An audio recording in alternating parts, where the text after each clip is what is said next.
আরেকটি ভিডিওতে আপনাদের সবাইকে ওয়েলকাম জানাচ্ছি। এটা হচ্ছে ask and answer the following questions in pairs. Ask মানে কি জিজ্ঞাসা করো, অ্যান্ড আনসার উত্তর দাও, দ্য ফলোয়িং মানে নিচের কোয়েশ্চেন্স প্রশ্নগুলোর ইন পেয়ার্স জোড়ায় জোড়ায়। এই যে নিচে ABCDE পাঁচটা প্রশ্ন দেওয়া আছে, বলছে যে প্রশ্নগুলো জিজ্ঞাসা করো এবং উত্তর দাও।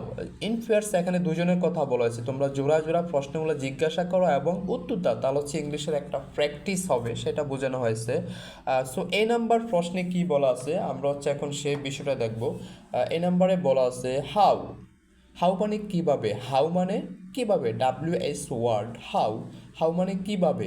How do you help, help মানে সাহায্য করা। হাউ ডু ইউ হেল্প, তুমি কিভাবে সাহায্য করো ইউর প্যারেন্টস, তোমার পিতা মাতাকে। প্যারেন্টস মানে পিতা মাতা, বাবা মাকে একসাথে প্যারেন্টস বলা হয় ইংলিশে। অ্যাট হোম বাসাতে, বাড়িতে।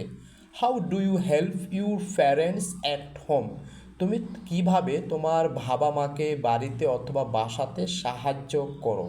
খুবই চমৎকার একটি প্রশ্ন। হাউ কিভাবে, ডু ইউ হেল্প তুমি সাহায্য করো ইউর প্যারেন্টস তোমার পিতামাতাকে অ্যাট হোম বাড়িতে অথবা বাসাতে। তারপর বলছে does that make you or them happy.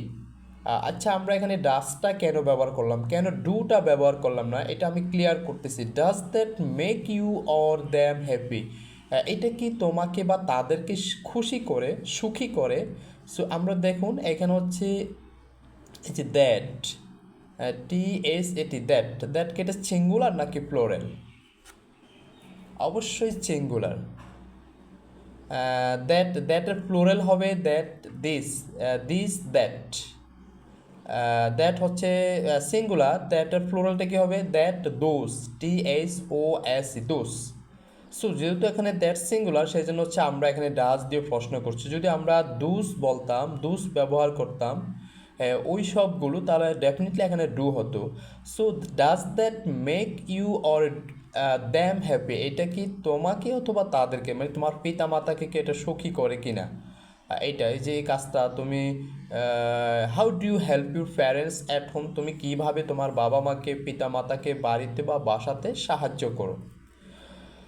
আর 2 নম্বর প্রশ্নে কী বলা আছে, what do you usually do.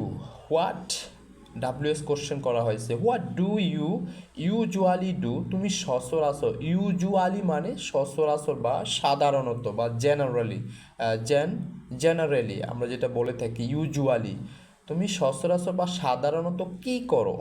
To make your brother, sister, friend happy, তুমি সাধারণত তোমার ভাই, তোমার বোন, তোমার বন্ধু বান্ধব বা এদেরকে সুখী করার জন্য তুমি সচরাচর বা সাধারণত কি করো। পরের বাক্যে কি বলছে, হোয়েন যখন, দে আর স্যাড, যখন তারা বিমর্ষ থাকে, যখন তারা হতাশাগ্রস্ত হয়, যখন তারা মানে কি বলে, স্যাড মানে দুঃখিত হয়, বিমর্ষ থাকে, হতাশাগ্রস্ত থাকে, তখন তুমি সাধারণত এই তাদের জন্য কি করো। ভাইয়ের জন্য, বোনের জন্য, বন্ধু বান্ধবের জন্য তুমি কি করো সেটা বলা হয়েছে। Do you feel happy, do you feel happy, তুমি কি খুশি বা সুখ অনুভব করো। When they become happy, when they become happy, যখন তারা সুখী হয় বা খুশি হয়, তখন তুমিও কি সুখী বা খুশি অনুভব করো। মানে যখন এই যে এই আগের লাইনে যে ভাই বোন বন্ধু বান্ধবের কথা বলা হয়েছে, যখন তারা সুখী হয় তখন তুমিও কি তাদের সাথে সুখী বা খুশি হও কি না সেটা বলা হয়েছে। হ্যাঁ, ডি নাম্বারে কী বলা হয়েছে, have you ever been, have you ever been, তুমি কি কখনো গিয়েছো। খুব চমৎকার প্রশ্ন। হ্যাভ ইউ ইভার বিন, তুমি কি কখনো গিয়েছো on a road trip. Road trip মানে কি জার্নি, ভ্রমণ, ট্রাভেল। রোড ভ্রমণ, রোড ট্রাভেল বা রোড ট্রিপ বা রোড জার্নি যেটাই বলে থাকি না কেন, টু দ্য হিলস। হিলস মানে কি পাহাড়, হিল মানে পাহাড়।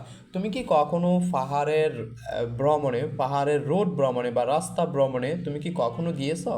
Have you ever been on a road trip to the hills, তুমি কি কখনো পাহাড়ের রাস্তার ভ্রমণে বা পাহাড়ে ভ্রমণ করতে গিয়েছো, মানে কখনো জীবনে কি কখনো গিয়েছে কিনা সেটা জানতে চাওয়া হয়েছে।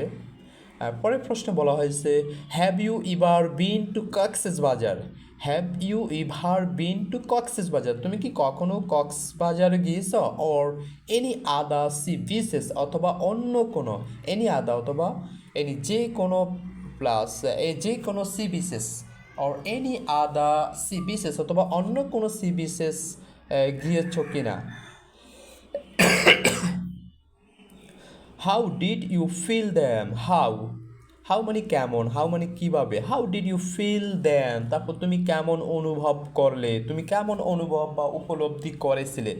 Have you ever been to Cox's Bazar or any other sea beaches, তুমি কি কখনো কক্সবাজারে গিয়েছো অথবা কোনো সি বিচে গিয়েছো। হাউ ডিড ইউ ফিল দেন, তারপর তুমি কেমন অনুভব করলে, তোমার কেমন লেগেছিল, তুমি কেমন এনজয় করেছিলে, সেই বিষয়টা আসলে এখানে বলা হয়েছে। আমরা হচ্ছে খুব চমৎকার 5টি প্রশ্ন পড়ার চেষ্টা করলাম, অর্থগুলো বোঝার চেষ্টা করলাম, বাক্যের অর্থগুলো জানার চেষ্টা করলাম। আমরা হচ্ছে আসলে টুকটাক হচ্ছে একটু একটু করে ইংলিশ পড়ার অভ্যস্ত হলে আমরা অনেক কিছুই শিখতে পারবো, বিষয়গুলো হচ্ছে আমরা খুব ক্লিয়ারলি বুঝতে পারবো।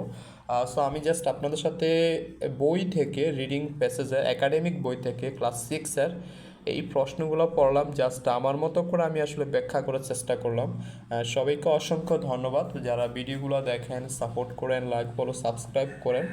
আশা করি সবাই পজিটিভলি হচ্ছে আমাকে সাপোর্ট করবেন, আইডিগুলো লাইক ফলো সাবস্ক্রাইব করবেন। ইনশাল্লাহ আমি চেষ্টা করব সবসময় হচ্ছে ইংলিশ রিলেটেড ভিডিওগুলো তৈরি করার জন্যে। সবাইকে অসংখ্য ধন্যবাদ। আসসালামু আলাইকুম।